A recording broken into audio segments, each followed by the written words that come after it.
In February 2013, a man named James Manning sits down at a blackjack table inside Crown Casino in Melbourne. He is a wealthy New Zealand businessman, and tonight he has been personally invited to the High Rollers room by one of Crown's own VIP services managers. The table is private, the stakes are enormous, and Manning already knows what the dealer is holding. Over the next 8 hands of blackjack, Manning wins $33 million. That is an average of more than $4 million per hand. The person feeding him every card value in real time through a hidden wireless earpiece is the same Crown employee who invited him to play. This is not some hacker breaking in from the outside. This is Crown Casino's own surveillance system turned against them by one of their own people. When it is over, Crown does not call the police and they do not press charges. They fire the VIP manager, quietly escort Manning off the premises, and then they pretend the entire thing never happened. This is the largest fraud in the history of Australia's biggest casino, and they tried to bury it. To understand why Crown chose silence over justice, you need to know what Crown Casino Melbourne actually is. The permanent complex opened on May 8, 1997, on the south bank of the Yarra River in the South Bank district of central Melbourne. It covers more than 500,000 square meters across a sprawling entertainment complex that includes 3 hotels, dozens of restaurants and bars, and a casino floor large enough to qualify as one of the biggest in the entire Southern Hemisphere.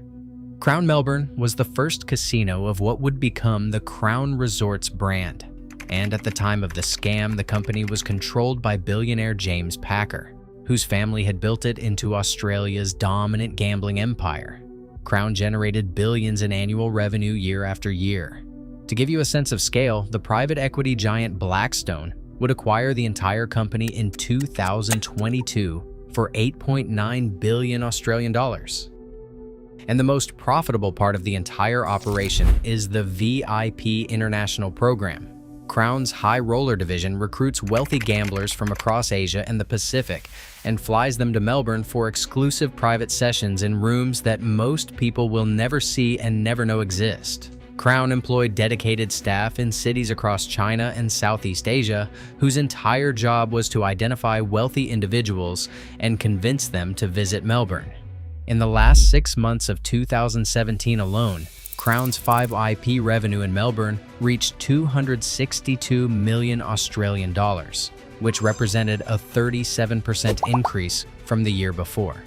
Junket operators accounted for 70% of Crown's China FYP turnover in 2016. The High Rollers room is where the real money flows, and it sits behind layers of physical security and hundreds of high-definition surveillance cameras and an invitation-only access policy reserved for the wealthiest clients on Earth. For a company built on the perception that the house always wins, any crack in that armor threatens everything. Not just $33 million, but Crown's gaming license and their reputation with regulators and the confidence of every investor in the entire Packer empire. The VIP services manager at the center of this scheme held one of the most trusted positions inside Crown Melbourne. His job was to identify wealthy international clients, build personal relationships with them, and recruit them to play at the casino. He arranged their international flights, comped their luxury hotel suites at Crown Towers, and personally escorted them through the layers of security into the private gaming rooms. Crown gave him authorized access to their surveillance system as a standard part of his role.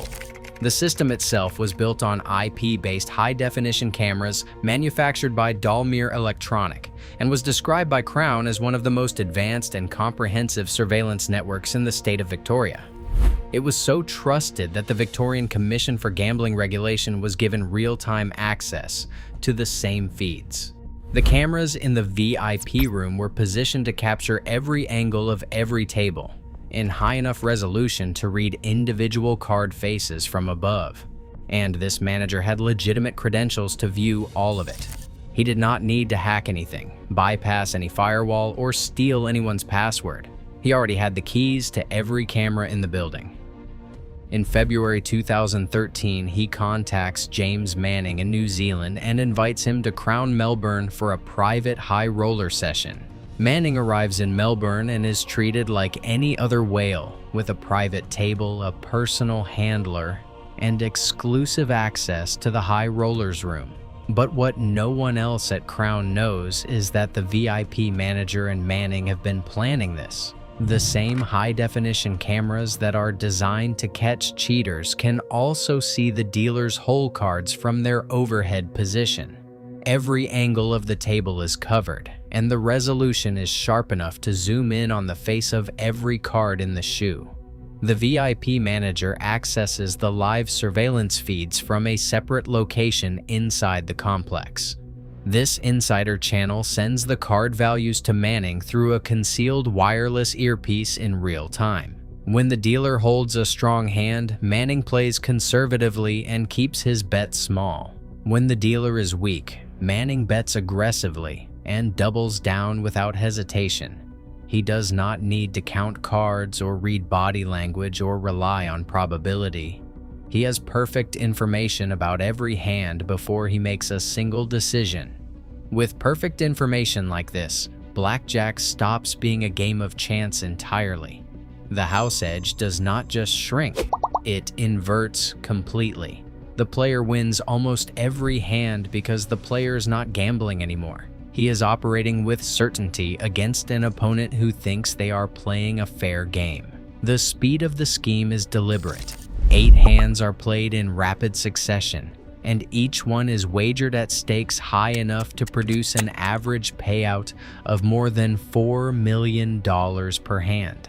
The plan is to get in and win big, and get out before Crown's pit bosses and floor supervisors can analyze the betting pattern closely enough to flag it. 8 hands at $4 million each. And then Manning is supposed to cash out and disappear back to New Zealand.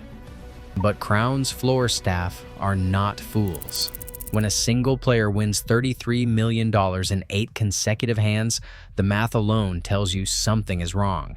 The probability of a winning streak like that, at standard blackjack odds, is astronomically low, and every experienced pit boss knows it. Crown's surveillance team reviews the footage from that evening, and here is the ironic part. They use the exact same camera system that was just used to cheat them. Within hours, they identify the connection between the VIP manager and Manning. They spot the coordinated betting patterns and the timing of the signals, and they realize the manager's own surveillance credentials were the tool that made the entire fraud possible. The scheme unravels the same evening it was executed. Crown security moves fast, and Manning is confronted and removed from the premises that same night. The VIP manager is fired immediately. But here is where the story takes its real turn, and it has nothing to do with the scam itself. Crown's executives sit down and make a calculated corporate decision. They choose not to report the incident to Victoria Police. They choose not to press charges against James Manning or the fired manager. Manning flies back to New Zealand a free man, and the former employee walks away without so much as a police interview. Crown recovers most of the winnings because Manning had not fully cashed out his chips before he was caught, and the money was still technically inside the building. And then Crown buries the whole thing. They say nothing publicly about the biggest fraud in their 19-year history, and they act as though it never happened. Crown goes even further than silence. The day before the heist, Crown's marketing department had already scheduled a publicity stunt at their exclusive Club 23 lounge. A cocktail called the Winston had been created using 1858 Cognac Croisé Cuvée Léonie, Grand Marnier Quintessence, Chartreuse Vieillissement, Exceptionnellement Prolonge, and a dash of Angostura bitters. The price tag was $12,500 Australian dollars, and it was supposed to set a Guinness World Record for the most expensive cocktail ever sold. And the person who was originally supposed to buy it on camera in front of Guinness judges was James Manning, the same man Crown had just caught cheating them out of $33 million the night before. When Manning was ejected, Crown could not cancel the publicity event without raising questions about why their celebrity high roller had suddenly vanished. So, according to an investigation by Fairfax Media, they approached a casino regular named Zhang Nguyen and convinced him to purchase the cocktail on paper, with Crown quietly reimbursing him afterward, so the Guinness World Record would still be approved. The Winston cocktail story made headlines around the world as a lighthearted tale about extravagant spending by a wealthy gambler. It was a perfect smokescreen for the biggest heist in Australian casino history happening one floor below. The cover-up held for roughly 3 weeks. In March 2013, the Melbourne Herald-Sun broke the story wide open. Crime reporter Mark Butler revealed that a foreign high roller had used Crown's own surveillance cameras to win $32 million in a single session. Victoria Police confirmed they were investigating and described it publicly as an Ocean's 11-style scam. Professor Linda Hancock, a cybersecurity expert from Deakin University, told reporters that it appeared an employee from Crown had worked directly with the main perpetrator to carry out the scheme, and she noted that the breach exposed fundamental weaknesses in the security architecture of IP-based camera systems in high-value commercial environments. But without a formal complaint from Crown, the authorities had limited ability to pursue a full criminal investigation. Victoria Police could look into the matter on their own initiative, but there was no victim pressing charges and no formal cooperation from the casino. Crown's silence was a calculated business decision, and the logic was straightforward. Filing a police report would trigger public disclosure. Public disclosure would lead to regulatory hearings, and regulatory hearings would force Crown to admit under oath that one of their own trusted employees had turned the surveillance infrastructure against the house. For a company whose entire brand depends on the idea that you cannot beat the house, that admission was worth more than $33 million. And this is the part that should make you pay attention. Crown's decision to bury this fraud was not an isolated lapse in judgment, but an early warning sign of a corporate culture that would choose self-preservation over accountability every single time it was tested. In October 2016, Chinese police arrested 19 Crown staff members across mainland China for illegally promoting Crown's casinos to Chinese high rollers. 16 of those employees were convicted and imprisoned in Shanghai for between 9 and 10 months. Crown's stock price collapsed 20% on the news, wiping more than $1 billion Australian dollars off the company's market value in a single day.